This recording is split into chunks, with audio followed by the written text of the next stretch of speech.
नमस्कार। केंद्रीय मंत्रिमंडल में मेरे सहयोगी श्री रविशंकर प्रसाद जी, श्रीमान संजय धोत्रे जी,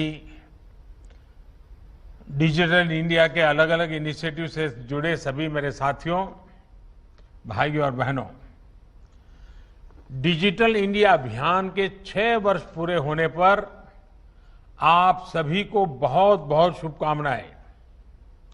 आज का दिन भारत के सामर्थ्य, भारत के संकल्प और भविष्य की असीम संभावनाओं को समर्पित है। आज का दिन हमें ये याद दिला रहा है कि एक राष्ट्र के रूप में सिर्फ 5-6 वर्षों में हमने डिजिटल स्पेस में कितनी ऊंची छलांग लगाई है। साथियों, भारत को डिजिटल पथ पर तेज गति से आगे बढ़ाते हर देशवासी का जीवन आसान बनाने का सपना पूरे देश का है। इसको पूरा करने में हम सभी दिन रात लगे हुए हैं। देश में आज एक तरफ इनोवेशन का जुनून है, तो दूसरी तरफ इनोवेशन को तेजी से एडप्ट करने का जज्बा भी है। और इसलिए डिजिटल इंडिया भारत का संकल्प है। डिजिटल इंडिया आत्मनिर्भर भारत की साधना है। डिजिटल इंडिया 21वीं सदी में सशक्त होते भारत का एक जयघोष है। साथियों, मिनिमम गवर्नमेंट मैक्सिमम गवर्नेंस के सिद्धांतों पर चलते हुए सरकार और जनता के बीच, सिस्टम और सुविधाओं के बीच, समस्याओं और सर्विस के बीच गैप कम करना, इनके बीच की मुश्किलें खत्म करना और जन सामान्य की सुविधा बढ़ाना इस समय की मांग रहा है।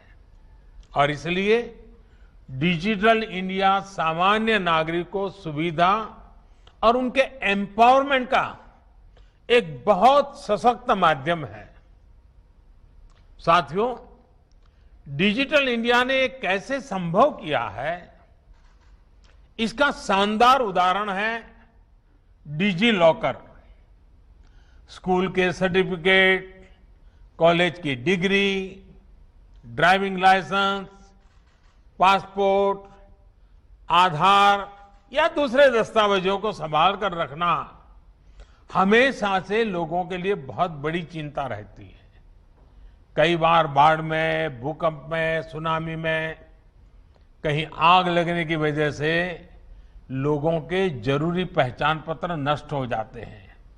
लेकिन अब 10वीं, 12वीं, कॉलेज, यूनिवर्सिटी के मार्कशीट से लेकर दूसरे तमाम दस्तावेज सीधे डिजी लॉकर में सहज रूप से रखे जा सकते हैं।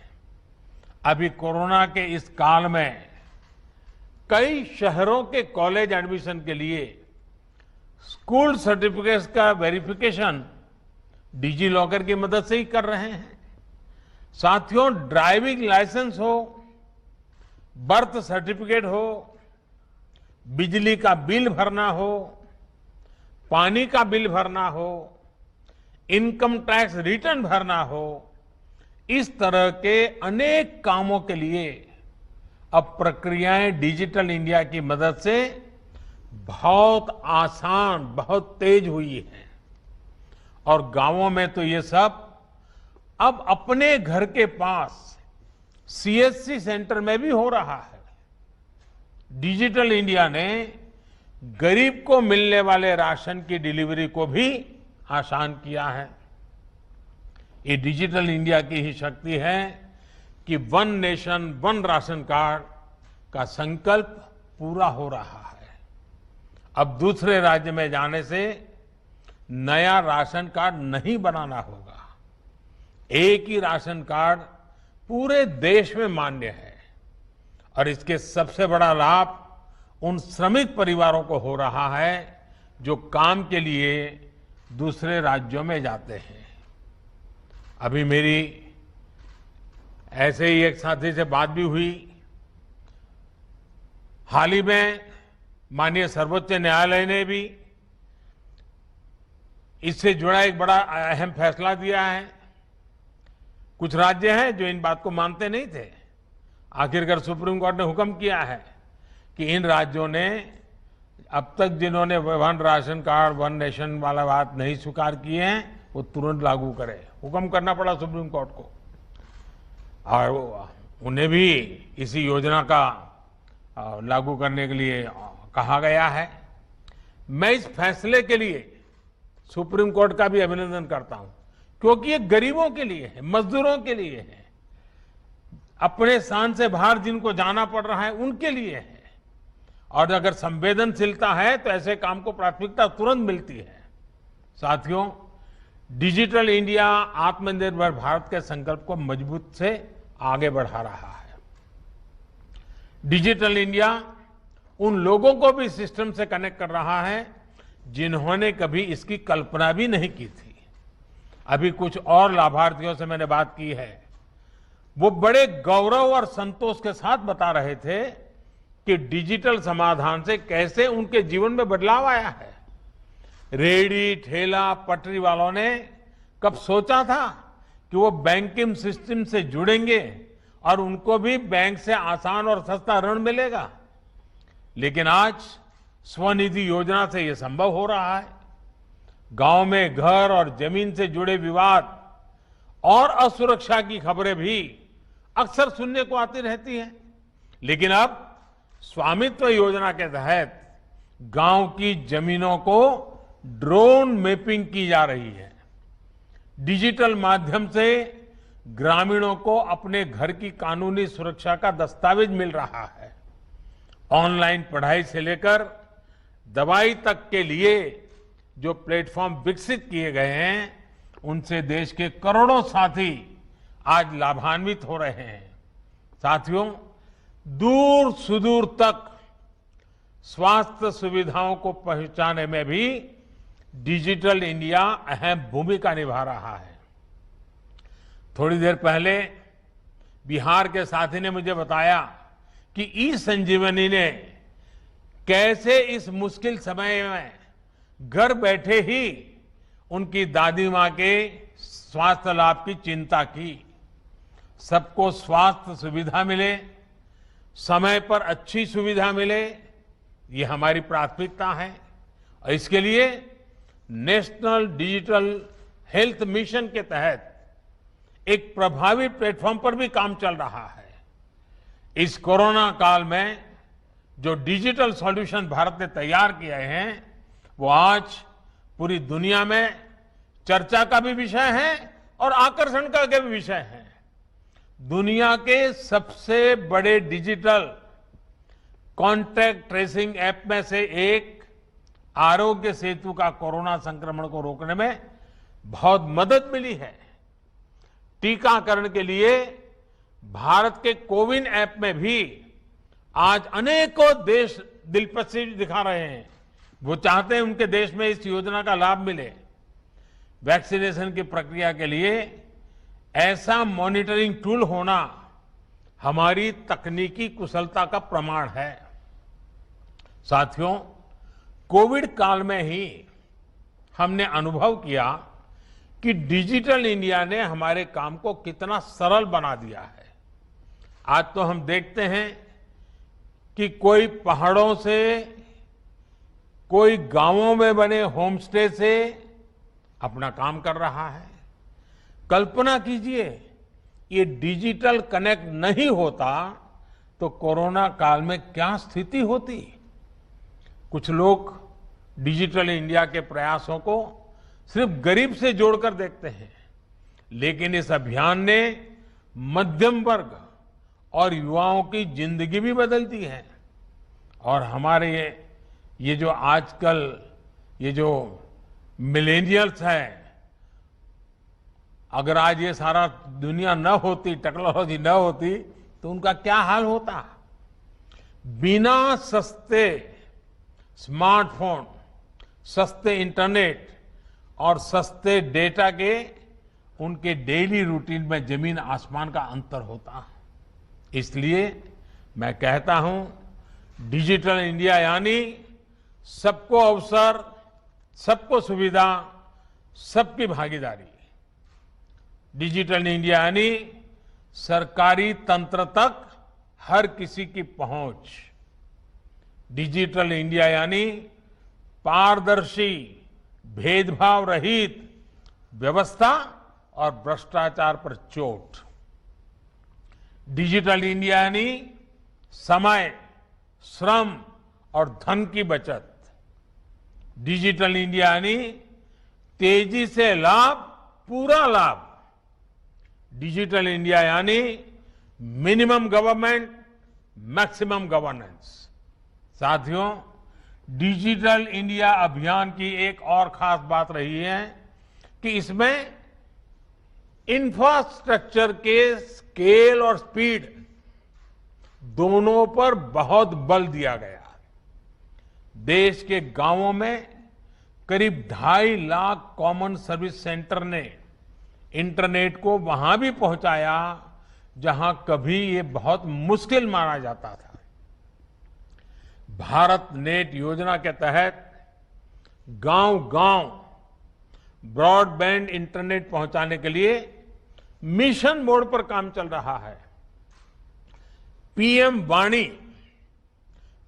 वाणी योजना से देश भर में ऐसे एक्सेस पॉइंट बनाए जा रहे हैं जहां कम से कम कीमत में ब्रॉडबैंड वाईफाई इंटरनेट उपलब्ध हो सके। इससे विशेष रूप से हमारे गरीब परिवार के बच्चों को, युवा साथियों को ऑनलाइन शिक्षा के अवसरों से जोड़ने में मदद मिलेगी। अब तो कोशिश ये भी है कि देश में सस्ते टैबलेट्स और दूसरे डिजिटल डिवाइस उपलब्ध हो सके। इसके लिए देश और दुनिया की इलेक्ट्रॉनिक्स कंपनियों को पीएलआई स्कीम की सुविधा दी गई है। साथियों, आज भारत जितनी मजबूती के साथ दुनिया की अग्रणी डिजिटल इकोनॉमी में से एक बना है, वो हर भारतवासी के लिए गौरव का विषय है। पिछले 6-7 साल में अलग अलग योजनाओं के तहत करीब करीब 17 लाख करोड़ रुपए सीधे लोगों के बैंक खातों में ट्रांसफर किए गए हैं। कोरोना काल में डिजिटल इंडिया अभियान देश के कितना काम आया है, ये भी हम सभी ने देखा है। जिस समय बड़े बड़े समृद्ध देश लॉकडाउन के कारण अपने नागरिकों को सहायता राशि नहीं भेज पा रहे थे, भारत हजारों करोड़ रुपए सीधे लोगों के बैंक खातों में भेज रहा था। कोरोना के इस 1.5 साल में ही भारत ने विभिन्न योजनाओं के तहत करीब 7 लाख करोड़ रुपए डायरेक्ट बेनिफिट ट्रांसफर डीबीटी के माध्यम से लोगों के बैंक अकाउंट में भेजे हैं। भारत में आज सिर्फ यूपीआई, भीम यूपीआई से ही हर महीने करीब 5 लाख करोड़ रुपए का लेन देन होता है। साथियों, किसानों के जीवन में भी डिजिटल लेन देन से अभूतपूर्व परिवर्तन आया है। पीएम किसान सम्मान निधि के तहत 10 करोड़ से ज्यादा किसान परिवारों को 1,35,000 करोड़ रुपए सीधे बैंक अकाउंट में जमा किए गए हैं। डिजिटल इंडिया ने वन नेशन वन एमएसपी की भावना को भी साकार किया है। इस वर्ष गेहूं की रिकॉर्ड खरीद का लगभग 85,000 करोड़ रुपए सीधे किसान के बैंक खाते में पहुंचा है। इनाम पोर्टल से ही अब तक देश के किसान 1,35,000 करोड़ रुपए से ज्यादा का लेन देन कर चुके हैं। साथियों, वन नेशन वन कार्ड यानी देश भर में ट्रांसपोर्ट और दूसरी सुविधाओं के लिए पेमेंट का एक ही माध्यम एक बहुत बड़ी सुविधा सिद्ध होने वाला है। फास्टैग के आने से पूरे देश में ट्रांसपोर्ट आसान भी हुआ है, सस्ता भी हुआ है और समय की भी बचत हो रही है। इसी तरह जीएसटी से ई वे बिल्स की व्यवस्था से देश में व्यापार कारोबार में सुविधा और पारदर्शिता दोनों सुनिश्चित हुई है। कल ही जीएसटी को 4 वर्ष पूरे हुए हैं। कोरोना काल के बावजूद पिछले 8 महीने से लगातार जीएसटी रेवेन्यू 1 लाख करोड़ रुपए के मार्क को पार कर रहा है। आज 1 करोड़ 28 लाख से अधिक रजिस्टर्ड उद्यमी इसका लाभ ले रहे हैं। वहीं गवर्नमेंट ई मार्केट प्लेस यानी जेम से होने वाली सरकारी खरीद ने पारदर्शिता बढ़ाई है, छोटे से छोटे व्यापारी को अवसर दिया है।